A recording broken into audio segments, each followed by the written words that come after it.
It is clearly now the will of the Parliamentary Conservative Party that there should be a new leader of that party and therefore a new Prime Minister.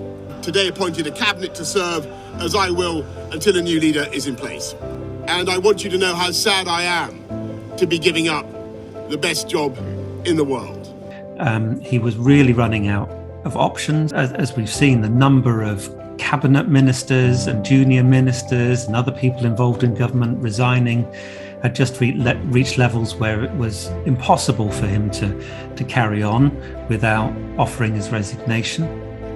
So, I mean, it just couldn't carry on as Prime Minister. He couldn't continue to govern while that chaos was going on. It's difficult to say exactly how long a Conservative leadership process might take.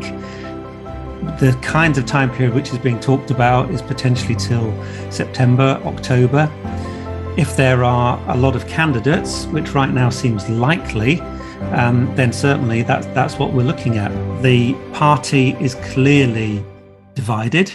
In a sense, it's become a bit more united in recent days because it's united against Boris Johnson. But the recriminations from this process will be bitter, and that will be played out in the leadership contest, which must now follow.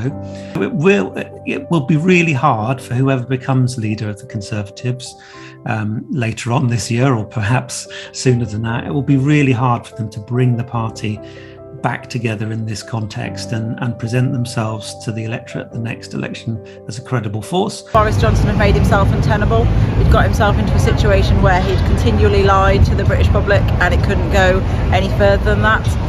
And people within his own party had just had enough, and the final straw had come when he knew information that he should have acted on and he didn't, and then lied about it to the British public. I'm glad that he's out because he's living in luxury and people are starving.